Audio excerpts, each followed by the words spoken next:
Ini adalah mentimun yang pada saat fase vegetatif kita selalu siram, kocor, semprot dengan pupuk urea organik yang sudah sering saya buat. Yang kemarin yang saya dapatkan di pinggir jalan yang tumbuh secara liar saya gunakan sejak dari fase vegetatif, sahabat. Jadi hasilnya seperti ini dan sekarang sudah mulai generatif atau sudah mulai berbuah. Mari kita intip seperti apa buahnya.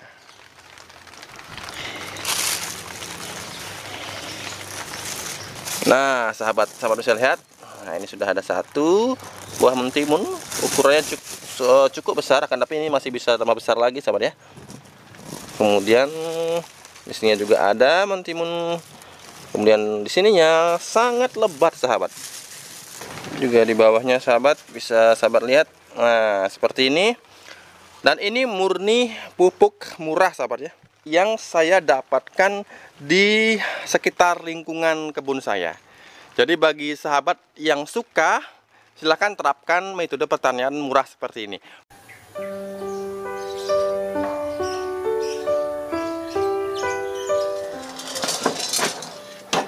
Selamat pagi sahabat Bali Organik TV.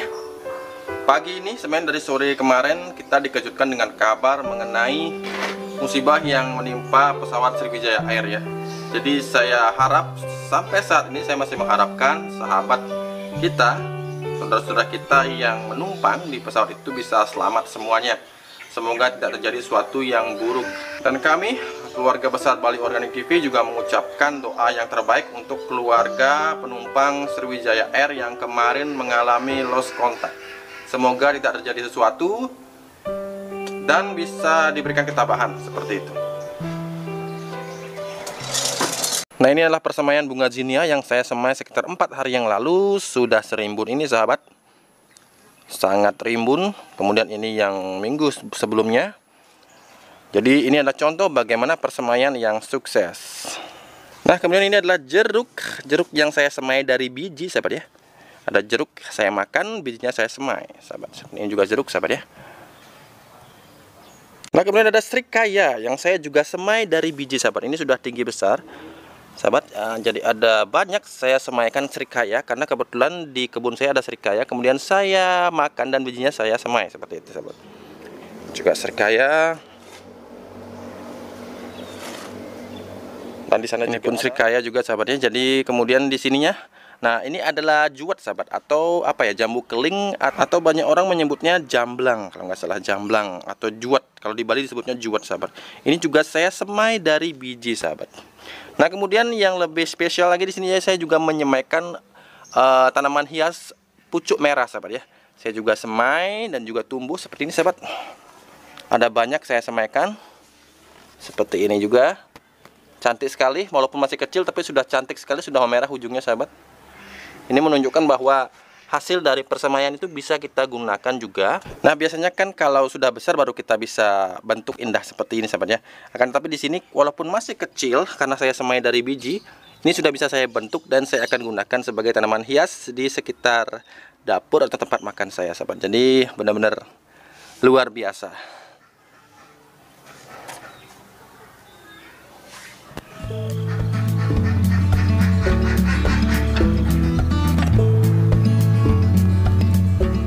Nah, ini adalah selada merah, red lettuce, yang benihnya saya kembangkan sendiri, sahabat. Jadi ini adalah calon benih dari selada merah.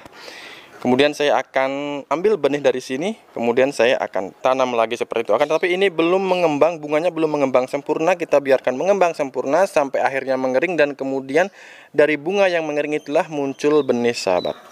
Persemaian sebenarnya adalah metode yang sangat mudah, sahabat.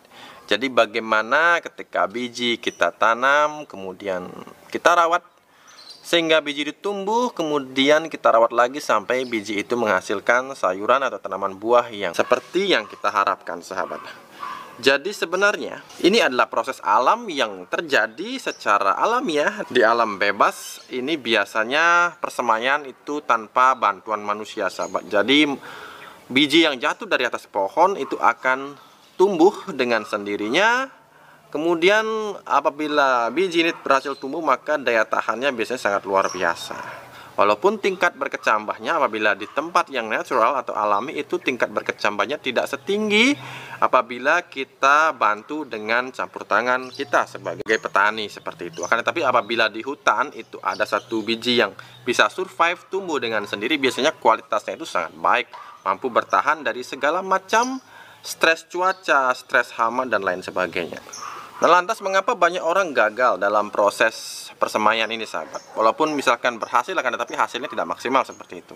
Nah, begini sahabat, pastikan benih yang sahabat semai itu tidak expired, sahabat ya. Kemudian pastikan juga benihnya itu disimpan dengan baik, karena apabila misalkan tidak disimpan dengan baik, tidak dibungkus, apalagi dapat sinar matahari terlalu kering, itu bisa merusak kualitas benih, sahabat. Jadi pastikan dulu benihnya pertama tidak expired, yang kedua disimpan dengan cara yang benar. Nah, apabila sudah expired, kemarin saya bikin tips bagaimana cara menggunakan benih yang sudah expired dengan cara merendam dengan teh.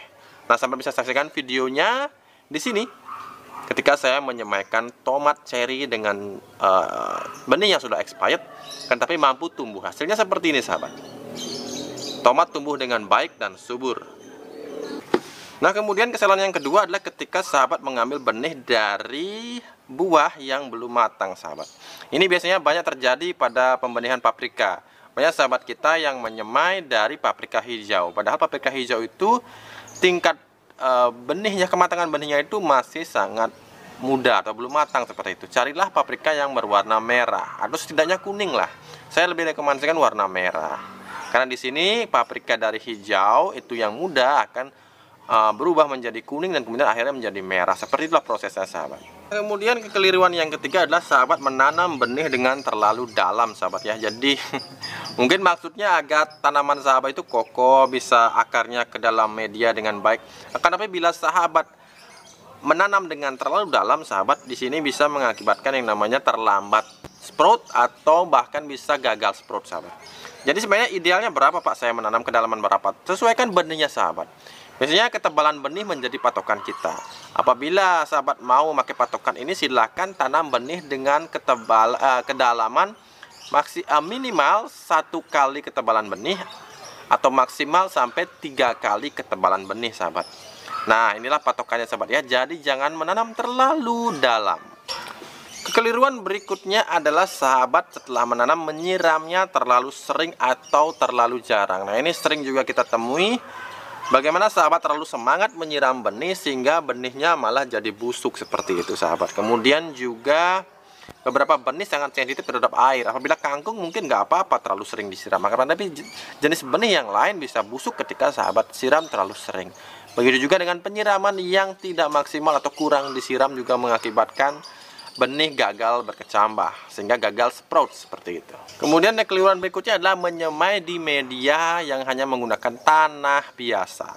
Apabila tanahnya saja atau tanah tunggal ini sahabat gunakan, beruntung bila itu tanah dari topsoil yang subur. Akan tapi banyak sahabat yang menggunakan tanah yang cenderung keras, liat seperti itu, sehingga benih tidak akan berhasil untuk sprout karena tanah terlalu padat seperti itu, sahabat. Di sini usahakan menggunakan tanah yang dicampur dengan media yang bisa membuatnya gembur dan juga memberikan unsur hara seperti yang saya sering berikan. Gunakanlah kompos daun kering, kemudian arang sekam atau arang kayu yang sudah dihancurkan. Juga beresiko bila sahabat menanam di media yang tidak steril alias mengandung mikroorganisme yang membuat benih kita gagal tumbuh. Biasanya ini golongan fungi yang bisa merusak dari benih kita yang kita semai. Nah, sahabat bisa gunakan tips dari saya seperti menggunakan fungisida alami dari lengkuas, sahabat ya. Jangan lupa saksikan video-video saya untuk mendapatkan banyak sekali tips perawatan di kebun sahabat.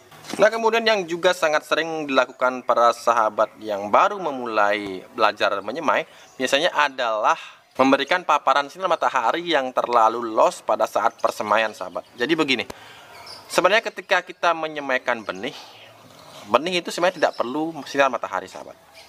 Perlu tempat yang teduh, kemudian lembab. Akan tapi ketika sudah mulai tumbuh daun, bukan daun sejati, akan tetapi daun awal, itu sudah perlu sinar matahari, sahabat.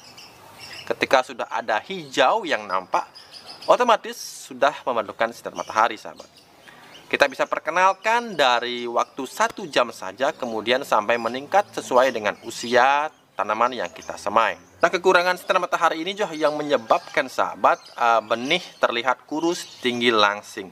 Sangat menyebalkan bagi para sahabat yang sudah pernah merasakannya, bagaimana semaiannya itu menjadi sangat kurus, gemulai, mudah mati. Nah, itu karena kurang sinar matahari.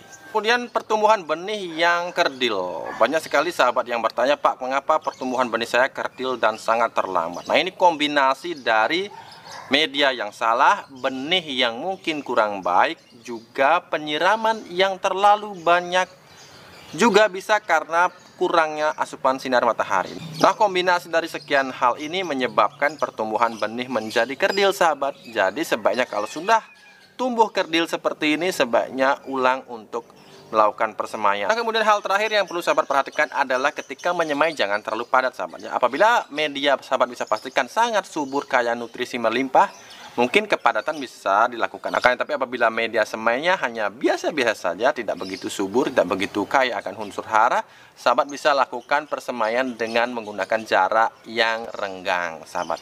Kemudian hati-hati juga menggunakan potrai yang terlalu kecil lubangnya, sahabat. Karena potrai yang lubangnya terlalu kecil seperti ini bisa mengakibatkan media yang ada di lubang itu sangat sedikit, tidak akan menunjang pertumbuhan dari benih yang kita semai sampai jangka waktu lama. Mungkin ketika tumbuh seminggu kemudian sudah kekurangan media sebagai penyedia unsur hara. Jadi kalau sahabat harus menggunakan potrai atau sudah menggunakan potrai, pilihlah yang lubangnya agak besar agar bisa mensuplai nutrisi ke akar dalam kurun waktu yang cukup lama. Nah, oke, cukup sekian video saya kali ini, sahabat. Semoga dengan video ini sahabat bisa menambah pengetahuan sahabat sehingga memperbaiki kesalahan-kesalahan di dalam melakukan persemaian, baik itu tanaman sayuran maupun tanaman buah. Sampai jumpa, jangan lupa untuk menanamlah hari ini agar kita bisa panen esok hari.